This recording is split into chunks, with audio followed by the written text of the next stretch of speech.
Sir, আমরা আমাদের জামাত ইসলাম আমরা কোনো জনগণের রাজনীতি করি না বন্ধুগণ। আমার লিডার লুচ্চামি করলো না চুরি করলো এটা আমার দেখার দরকার নয়। আমি যে রাজনীতি করি কোরআনের রাজনীতি করি।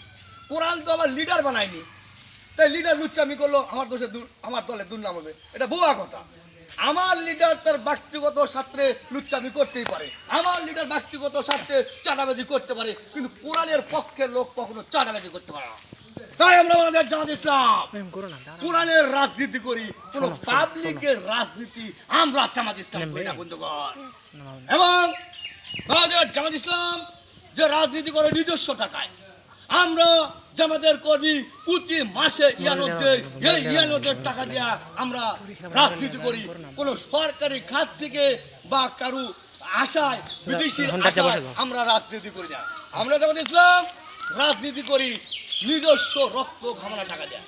বন্ধুগণ, আমরা জামাত ইসলাম চেয়েছিলাম জাতীয় সংসদ নির্বাচনে আমরা বিজয় লাভ করে জাতীয় সংসদ জামাতকে দিয়ে কোরআনের আইন বাস্তবায়ন করে এদেশের মানুষের খাদ্য, বস্ত্র, বাসস্থান এবং চিকিৎসার ব্যবস্থা করতে চেয়েছিলাম।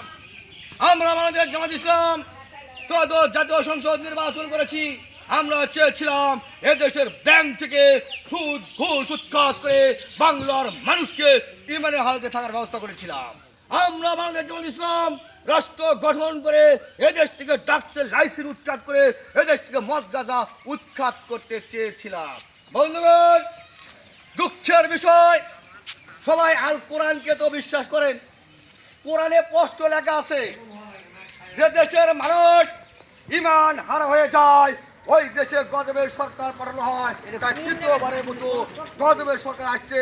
আমরা জামাত ইসলাম চাইলে সবাইকে ইমানের হাতে রাখতে পারলাম না। বন্ধুগণ, আমরা মুসলমান, আমরা শুধু জুম্মার নামাজ পড়বো 2 ঘন্টা, আর 22 ঘন্টা কোরআনের বিপক্ষে রাজনীতি করব, কোরআনের বিপক্ষে কর্ম করব, এরকম মুসলমানকে আমরা ইহুদি বলবো।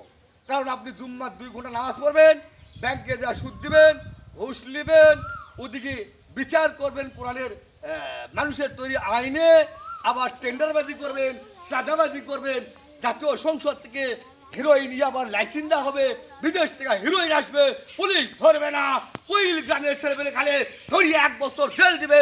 এটা প্রশাসন সংসদের প্রতারণা।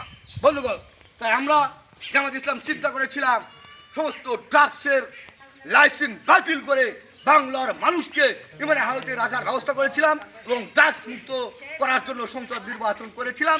দুঃখের বিষয়, আল্লাহ কবুল করেনি, তাই আমরা পারলাম না।